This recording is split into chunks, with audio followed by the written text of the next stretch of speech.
Assalamualaikum warahmatullahi wabarakatuh. Jumpa lagi dengan kami di channel Spiritual Sufi Kisah Alam.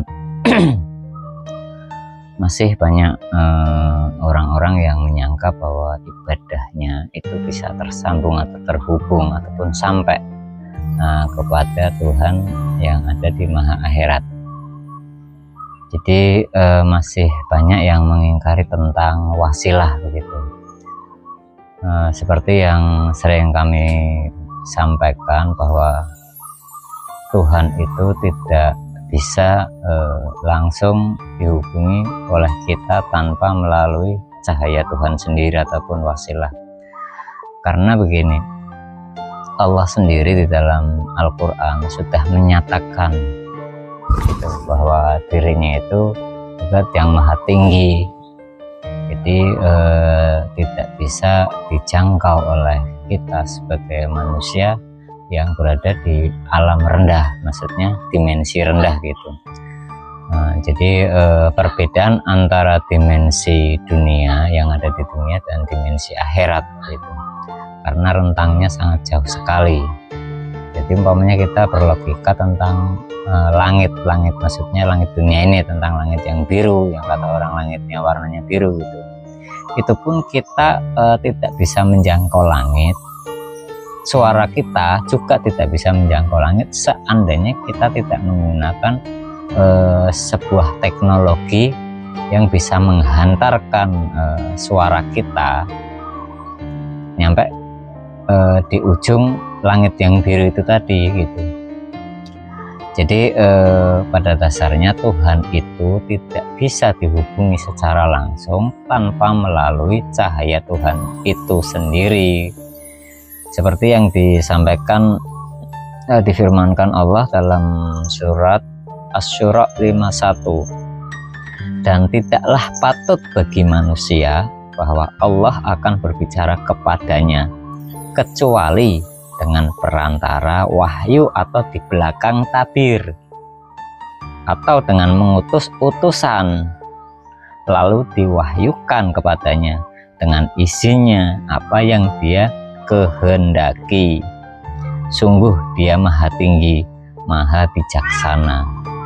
Nah, itulah tadi Allah sendiri telah menyatakan dirinya itu bahwa manusia itu tidak pantas di sini karena memang tidak bisa untuk terhubung secara langsung tanpa menggunakan wasilah. Karena hakikat wasilah ya cahaya Tuhan sendiri. Nah, ini banyak orang rata-rata yang merasa dirinya bisa terhubung dengan Tuhan tanpa melalui wasilah. Jadi bertolak belakang. Itulah kenapa di dalam Al-Quran sering intinya beberapa ayat itu mengingatkan kita tentang orang-orang yang sholat itu dihukumi neraka wail karena sholatnya lalai. Nah, apakah selama ini kita beribadah sudah menggunakan wasilah? Itu yang harus kita berani untuk menabrak dogma disebutnya. Karena selama ini banyak orang-orang yang terdogma bahwa Tuhan bisa dihubungi secara langsung tanpa melalui perantara ataupun wasilah gitu. Jadi saya bahasakan perantara saja gitu ya. Padahal hakikatnya yaitu semacam jembatan begitu ataupun penghubung.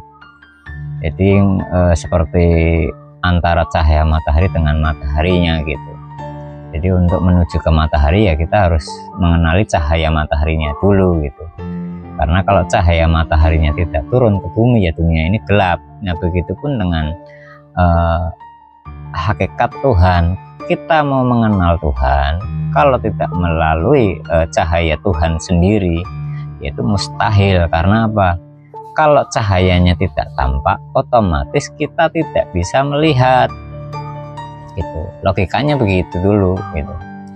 Makanya hati-hati bagi orang-orang yang sudah puluhan tahun beribadah, melaksanakan sholat 5 waktu ditambah sholat sunnah qobliyah ba'diyah dan sholat hajat, sholat tahajud, sholat ya semacam-macam sholat sunnah lah yang banyak orang membangga-banggakan tentang sholatnya. padahal sholatnya itu tidak tersambung gitu. Karena begini, banyak orang yang melakukan sholat itu bukan dari perintah Tuhan langsung.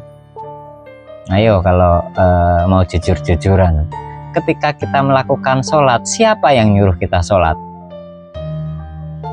Gitu. Umpamanya guru ngaji saya, sekarang ditanya, apakah guru ngaji yang pernah kita belajar sudah kenal dengan Tuhan, kok menyuruh-nyuruh kita ataupun mengajarkan kita tentang sholat? Ataupun kita umpamanya sholat karena kita membaca, berarti yang kita diperintah oleh siapa? Ya kalau enggak oleh buku, ya oleh orang yang orang itu sebenarnya tidak mengenal Tuhan. Makanya harus hati-hati loh ya, karena resikonya akan ditanggung nanti. Oleh siapa? Ya oleh si pelakunya. Makanya harus mawas diri, introspeksi diri. Jangan merasa puas dengan ibadah kita. Karena semakin tinggi ego kita untuk menerima hal-hal yang semestinya mungkin dianggap baru gitu, padahal bukan baru, karena kitanya yang nggak mau mencari tahu. Jadi kita cenderung merasa puas dengan apa yang pernah kita dengar dari kecil, sedangkan di situ juga belum pernah kita buktikan. Nah itulah nanti yang akan mencelakai diri kita sendiri begitu. Jadi kalau memang ada orang yang mengajarkan tentang sholat, tanya ke orang itu yang mengajarkan sholat, entah itu yang katanya ulama, tanya apakah orang itu sudah mengenal Tuhan gitu. Jadi harus yang mengajarkan itu sudah sampai dulu ataupun sudah mengenal Tuhan, ataupun caranya untuk tersambung, terhubung dengan Tuhan begitu. Jadi itulah yang harus kita garis bawahi. Jangan sampai kita melakukan ibadah-ibadah yang awal mulanya kita melakukan itu bukan dari perintah Tuhan langsung, ataupun melalui wahyu, ataupun melalui utusan. Itu sama saja kita bukan menuhankan Allah yang ada di maha akhirat. Kalau enggak kita menuhankan buku, kita menuhankan orang, maksudnya orang di sini dia sendiri pun dan belum kenal Tuhan begitu. Jadi itulah yang harus jadi introspeksi di dalam diri kita. Jadi jangan sampai kita ujung-ujungnya menyalahkan Tuhan. Sudah merasa sholat tapi kok masih ditimpa musibah, sudah merasa mendirikan sholat 5 waktu tapi kenapa kok musibah bertubi-tubi datang. Itu karena hakikat ibadah yang selama ini rata-rata orang jalani pada umumnya itu masih berdasarkan hawa nafsu. Jadi ciri orang sholat masih berdasarkan hawa nafsu itu begini: kalau melihat orang lain yang tidak sholat, marah ataupun protes. Kalau nggak keluar dari mulutnya ya hanya di dalam hatinya, ngedumel lah bahasanya. Orang kok nggak mau sholat, mau jadi apa sih? Ataupun orang kok nggak sholat, emang dunia yang diurusin terus. Nah padahal yang ngomong begitu pun masih mengurusi dunia terus gitu. Nyatanya rasa cintanya terhadap dunia itu masih lebih besar daripada rasa cintanya kepada Tuhan. Itulah yang harus hati-hati gitu. Makanya ini tentang diri kita, introspeksi diri kita, bukan mengintrospeksi ataupun menggurui orang lain, bukan. Jadi kita harus mengupgrade pemahaman, pokoknya dasarnya pemahaman dulu ataupun ilmu. Maksudnya apa? Informasi yang belum pernah kita dengar itu belum tentu informasi itu salah. Karena apa? Pada dasarnya ilmu itu masih bertingkat-tingkat. Ada ilmu untuk kalangan umum, ada ilmu untuk kalangan khusus gitu. Jadi ya untuk kalangan umum itu ya namanya juga umum, berarti masih kategori apa ya, yang ringan-ringan gitu. Jadi pengennya yang masih enak-enak gitu. Umpamanya saya sholat mudah-mudahan saya cepat kaya ataupun saya sholat mudah-mudahan saya dapat surga gitu. Nah, hakikat untuk mengenal Tuhan itu enggak ada. Makanya kenapa banyak orang yang katanya sering beribadah masih rela kehilangan Tuhannya daripada kehilangan hartanya. Jadi kalau kehilangan harta saja menyesalnya minta ampun. Giliran kehilangan Tuhan aja enjoy saja. Nah, itulah yang banyak pada kalangan orang-orang saat ini, di akhir zaman ini, yang katanya sudah merasa dekat dengan Tuhan, sebenarnya masih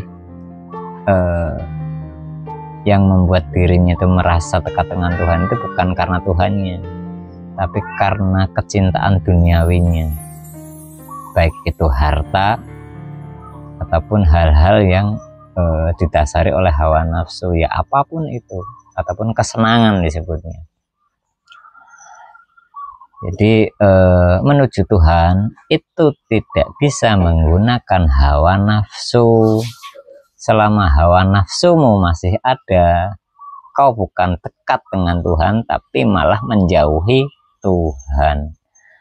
Baik, sementara ini dulu yang dapat kami sampaikan. Terima kasih untuk saudaraku semua dimanapun berada. Salam rahayu, salam bahagia selalu.